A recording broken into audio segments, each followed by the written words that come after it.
Hi guys, তোমরা সবাই কেমন আছো? আশা করি সবাই খুব ভালো আছো, আর আমরাও সবাই খুব ভালো আছি। দেখো, সকালবেলায় আমি আর মা কাঁঠাল নিয়ে বসে গেছি। আজকে সকালবেলায় জানো তো, 3টে কাঁঠাল পাড়া হয়েছে আমাদের গাছ থেকে। তো একটা এঁচোড়ের জন্য আর 2টো পাকা খাওয়ার জন্য। তো সেটা আমি আর মা বসে বসে কাটছিলাম। আর তারপর চলে আসলো মাছওয়ালা। তো সকালবেলায় দেখি মাছওয়ালা এসছে, দাদা মাছ নিচ্ছিল, চিংড়ি মাছ নিচ্ছে ওখানে, এঁচোড় দিয়ে রান্না হবে। আর আর যেন কি মাছ, পোনা মাছ, এই 2 রকমের মাছ নিচ্ছিল। আর আমি এদিকে একটু তুলে নিলাম যে দেখি মাছ কী মাছ নেয়। তো দেখো, চিংড়ি মাছগুলো বেশ ভালো সাইজের আছে, একদম বড়ও না একদম ছোটো না, এরকম সাইজেরগুলোই খেতে ভালো লাগে বেশি। আর ওইদিকে স্বর্ণ রয়েছে দাদার কোলে, আর রাজা রয়েছে আমাদের ওই জলের কোলে।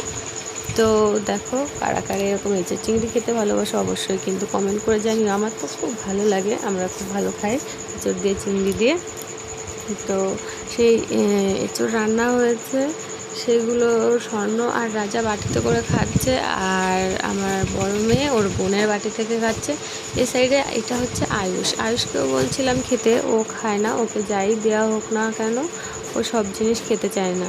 তারপর এই কাঁঠালগুলো হচ্ছে, তখন তো বললাম যে 3টে কাঁঠাল পাড়া হয়েছে, তার মধ্যে এই যে 2টো, এই কাঁঠালগুলো আমার যা গাছে উঠে পেরেছে, তো সেটা আমি তোমাদের সঙ্গে শেয়ার করতে পারিনি গাছে ওঠাটা, এখন কাটার পরে দেখাচ্ছি। আমার যা খুব ভালো গাছে উঠতে পারে, যে কোনো গাছে উঠে যায় খুব সহজেই। তো এদিকে দেখো গরম, ওই জন্য আবার আমার বড় মেয়ে ওরকম করে খাচ্ছে, আর ঘেমে চুমে একাকার হয়ে গেছে ও। কী অবস্থা, প্রচণ্ড গরম বন্ধুরা, এত গরম সহ্য করা যাচ্ছে না, এত গরমে একদম মানুষ অস্থির হয়ে যাচ্ছে। এত গরম কে ভালো লাগে বলো? তারপর হচ্ছে গরমের জন্য মানে একদম গাটা সব কেমন হয়ে যাচ্ছে।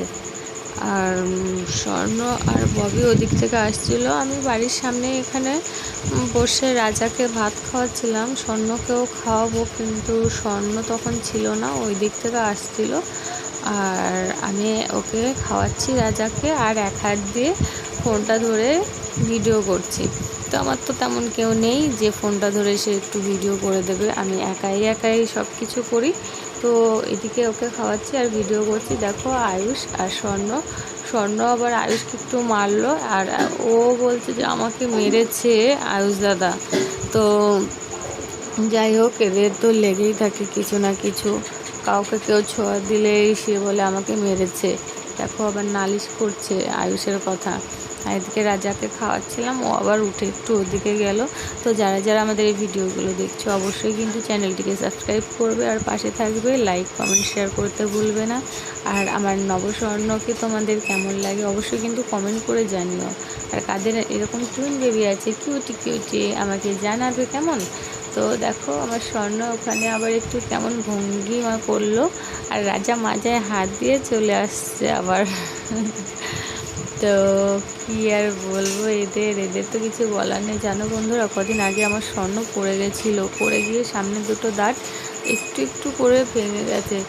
তো ঠোঁটটাও কেটে রক্ত বেরিয়ে গেছিলো প্রচণ্ড, খুব লেগেছিল সেদিন ওর।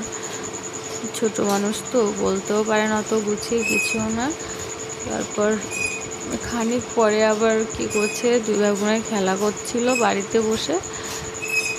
ওইটা হচ্ছে আমাদের রাস্তা, ওখানেই বসে তখন তোমাদের দেখাচ্ছিলাম এরা কি করে কি না করে। তো এখন আবার ঘরের মধ্যে থেকে ওষুধ নিয়ে আসলো স্বর্ণ, ওই 2টো হচ্ছে ওর বড় মার ওষুধ, আর হাতে একটা আম, মানে এখন আমের সিজন, ওদের হাতে সবসময়ের জন্য আম 1-2টো থেকেই থাকছে। আর রাজা আবার বাটখারাটা নিয়ে আসলো ঘর থেকে। তো আমি বলছি পায়ে লাগবে, দিয়ে দাও বড়দাদাকে। আমার শ্বশুর আবার নিয়ে নিল বাটখারাটা। ও কোথায় পায় এত কাজের জিনিস ওই জানে, সব কিছু মানে ওর সামনেই বাঁধে, রাজার সামনেই বাঁধে সব কাজের জিনিসগুলো। তো বাবা আবার ঘরে রেখে দিতে গেল, না হলে ও আবার নিয়ে নেবে বাবার হাত থেকে।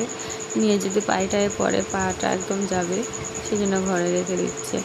তারপর ওরা আবার দেখো মারামারি শুরু করে দিচ্ছে, স্বর্ণর জামার চেন খুলে দিচ্ছে রাজা, আর ওইদিকে রেগে যাচ্ছে, মারছে কেমন করে দেখো। আমার স্বর্ণর কিন্তু প্রচণ্ড রাগ, ওর রাগটা সহজে বোঝা যায় না। দেখো জামার চেনটা খুলে দিচ্ছে বলে ও আবার কিন্তু ওকে মারছে রাজাকে, ও আবার আটকেও দিচ্ছে।